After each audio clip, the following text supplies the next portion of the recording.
എന്താ വിശേഷം? അപ്പ അറിഞ്ഞില്ലേ? ഇവിടെ ഗവൺമെന്റ് വരുന്നതിന് മുമ്പ് ബഹുമാനപ്പെട്ട ആന്റണി മുണ്ട് മുറുക്കി കൊടുക്കണം, കുറച്ചു കാലത്തേക്ക് കാര്യങ്ങളൊന്നും നടത്താനാവില്ല എന്ന് പറഞ്ഞു വെച്ചുകൊണ്ടാണ് തുടങ്ങിയത്. ഇത് നേരത്തെ LDF ഗവൺമെന്റുമായി ബന്ധപ്പെട്ടുകൊണ്ട് നടത്തിയിട്ടുള്ള നുണപ്രചാരവേലയുടെ ഒരു ആവർത്തനമാണ്.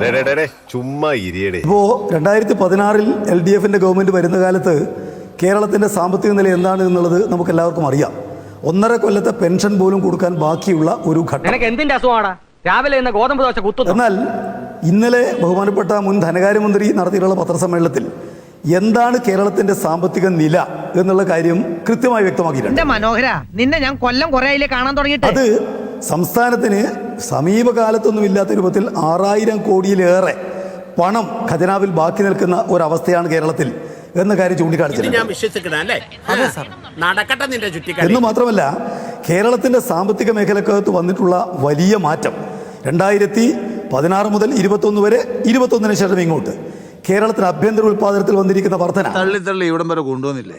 ഇനി തള്ളല്ലേ താങ്ങും. മുഖ്യമന്ത്രിയായിരിക്കെ ഗൺമാൻമാരിറങ്ങി സമരക്കാരെ തല്ലിച്ചതച്ചതിനെ മുൻ മുഖ്യമന്ത്രി രക്ഷാപ്രവർത്തനമെന്നാണ് വിശദീകരിച്ചത്. ആ രക്ഷാപ്രവർത്തനം കോടതി നിർദ്ദേശപ്രകാരം പുനരന്വേഷിക്കാൻ പ്രത്യേക അന്വേഷണ സംഘത്തെ നിയോഗിച്ചിരിക്കുന്നു. ആദ്യ മന്ത്രിസഭാ യോഗം സൃഷ്ടിക്കാൻ തന്നെയാണ് ഈ സദാശിവം വന്നിരിക്കുന്നത്. ഇതേക്കുറിച്ചുള്ള പ്രതികരണമാണ് ഞാൻ ആദ്യം തേടിയത്. രക്ഷാപ്രവർത്തനം എന്ന വാക്ക് പിണറായി വിജയൻ തിരുത്തേണ്ടി വരുമോ എന്നായിരുന്നു എന്റെ ചോദ്യം. താത്വികമായ ഒരു അവലോകനമാണ് ഞാൻ ഉദ്ദേശിക്കുന്നത്. നിങ്ങളെ ചോദ്യം ഞാൻ കേൾക്കാതെയൊന്നുമില്ല. ഒരു ഗവൺമെന്റ് അധികാരത്തിൽ വരുന്ന ആദ്യത്തെ ദിവസം ചർച്ച ചെയ്യേണ്ടത് അതല്ല എന്നുള്ളതുകൊണ്ടാണ് ഞാൻ ഇക്കാര്യം പറയുന്നത്. ഇവിടെ കഴിഞ്ഞ ഗവൺമെന്റ് നടത്തിയിരിക്കുന്ന സകല കാര്യങ്ങളും പരിശോധിക്കാൻ അവർക്ക് അവകാശമുണ്ട്.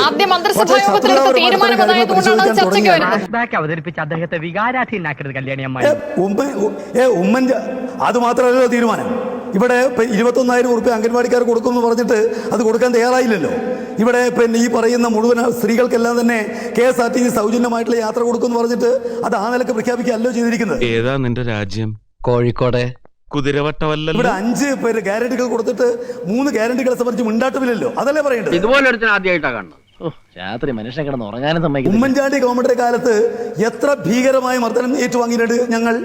അതിനെ സംബന്ധിച്ചെല്ലാം ഒരു പുനഃപരിശോധനയും അതുപോലെ തീരുമാനം എടുത്തിട്ടുണ്ടോ LDFന്റെ ഗവൺമെന്റ് വന്നപ്പോ? ഒരുപാട് കള്ളങ്ങൾ കൊണ്ട് പുതിയൊരു വിശദീകരണം ഇനി ഇവിടെ ഇത് സംബന്ധിച്ച ചർച്ച ഇപ്പൊ നേരത്തെ ഒരു നിയുക്ത MLA ഇത് സംബന്ധിച്ച് പരാതി കൊടുക്കുന്നു, എന്നിട്ട് അദ്ദേഹം പരസ്യമായിട്ട് പ്രഖ്യാപിക്കുന്നു ഇതിന്റെ മേലെ നടപടി ഉണ്ടാവും. അതിപ്പോ ആദ്യമായിട്ട് ബഹുമാനപ്പെട്ട മുഖ്യമന്ത്രി പ്രഖ്യാപിച്ചതല്ല. എന്തോന്നാണോ ഇത്? എവിടെ നിന്ന് കിട്ടിയോടോ ഈ ഉണ്ടാക്കണേ? നേരത്തെ ഒരു MLA നിയുക്ത MLA ഈ കാര്യം സംബന്ധിച്ച് പരാതി കൊടുത്ത് അതിന് മേലെ തീരുമാനം ഉണ്ടാവും എന്ന് പറഞ്ഞിരിക്കുന്ന കാര്യം ആവർത്തിക്കുകയല്ലേ ഇന്ന് അദ്ദേഹം ചെയ്തിരിക്കുന്നത്?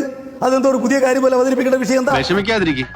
ഇതിലും വലുത് ഏതാണ്ട് വരായിരുന്നു. ഇങ്ങനെ തീർന്നെന്ന് കരുതിയാൽ മതി. ആലപ്പുഴ മജിസ്ട്രേറ്റ് കോടതി പുനരന്വേഷണത്തിന് ഉത്തരവിട്ടിട്ട് 1.5 വർഷമായി. ഇത് വടി കൊടുത്ത് അടി വാങ്ങുന്ന പരിപാടിയാണല്ലോ ബാബു. അതുകൊണ്ട് എന്താണ് നിങ്ങളിപ്പോ ഇന്നിപ്പോ 1.5 വർഷമായിട്ട് നിങ്ങളുടെ സർക്കാർ ഒന്നും ചെയ്തില്ല. അതുകൊണ്ട് സർക്കാർ മാറിയപ്പോൾ അവരാദ്യം തന്നെ ചെയ്യാൻ തീരുമാനിച്ചു. കഷ്ടകാലം എന്നല്ലാതെ എന്ത് പറയാം. ചെയ്തോ ചെയ്യുന്നതിലൊന്നും എനിക്ക് ഇപ്പൊ യാതൊരു സംശയമില്ല. പക്ഷെ അതാണ് കേരള ഗവൺമെന്റിന് നേട്ടമായി ചർച്ച ചെയ്യേണ്ടത് എന്ന അഭിപ്രായം എനിക്കില്ലെന്ന് ഞാൻ പറഞ്ഞുള്ളൂ. വരാനുള്ളതൊന്നും വഴി തങ്ങില്ല. നിങ്ങൾ ചർച്ച ചെയ്യേണ്ട വിഷയം LDF ഗവൺമെന്റിന്റെ കൊള്ളരുതായ്മകളെ ചൂണ്ടിക്കാണിച്ചുകൊണ്ട് അധികാരത്തിൽ വന്നൊരു ഗവൺമെന്റ്, ആ ഗവൺമെന്റ് ചെയ്യുന്ന ആദ്യത്തെ കാര്യങ്ങൾ എന്തെന്നാണല്ലോ ചർച്ച ചെയ്യേണ്ടത്. വന്ന വഴി ഏതാണ്ട് തനിക്ക് നിശ്ചയമുണ്ടോ ഉത്തമ? അല്ലാതെ കഴിഞ്ഞ ഗവൺമെന്റിന്റെ കാലത്ത് നടന്നിരിക്കുന്ന ഒരു കാര്യം അത് പരിശോധിക്കാൻ ഈ ഗവൺമെന്റിനെ ചട്ടവിരുദ്ധമായ ഇടപെടലും അടിയും UDFകാർക്ക് ആ വിഷയം താല്പര്യം ഉണ്ടാവും. കാരണം അവര് ഈ കഴിഞ്ഞ കാലത്തെ ഗവൺമെന്റിന്റെ കാലത്ത് നടത്തിയിരിക്കുന്ന നടപടികൾ പുനഃപരിശോധിക്കാനും അത് വെച്ചുകൊണ്ട് വൈദ്യുതിരാത്രി ബുദ്ധിയോടെ കാര്യങ്ങൾ തീരുമാനിക്കാനും തീരുമാനിക്കുന്നു.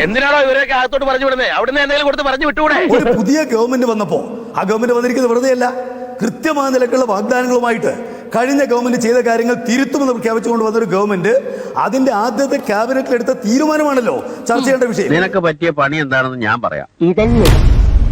പിണറായി വിജയന്റെ 10 വർഷക്കാലം കൊണ്ട് CPM-നും കേരളത്തിലെ LDF-നും സംഭാവന ചെയ്തത്, അതായത് പിണറായി വിജയന് ശേഷം ശേഷിയുള്ള ഒരു നേതാവിനെ വാർത്തെടുക്കാൻ പോലും ആ സംഘടനയ്ക്കും മുന്നണിക്കും കഴിയാതെ ശനിയുടെ ആരംഭമാണെന്ന് കരുതിയാ മതി. അതുകൊണ്ടാണ് 10 വർഷത്തെ ഭരണ നേട്ടങ്ങൾ എണ്ണി പറഞ്ഞ് ഫ്ലെക്സ് വെച്ച് തോറ്റു തൊപ്പിയിട്ട് വാടക വീട്ടിലേക്ക് പോയ പിണറായി വിജയനെ വിളിച്ചു കൊണ്ടുവന്ന് കന്റോൺമെന്റ് ഹൗസിലിരുത്തി പ്രതിപക്ഷ നേതാവാക്കി അവർ വാഴിക്കുന്നത്. ഔചിത്യം എന്നൊരു സാധനമുണ്ട്. ഒരു മനുഷ്യനായ കുറച്ചൊക്കെ ഔചിത്യം. മറിച്ച് ഒരു നേതാവിനെ കാണാനില്ല. അവർ ഫ്ലെക്സിൽ എഴുതി വെച്ചത് കറക്റ്റാ. മറ്റാരുണ്ട് പിണറായി വിജയൻ അല്ലാതെ? മറ്റാരുമില്ല.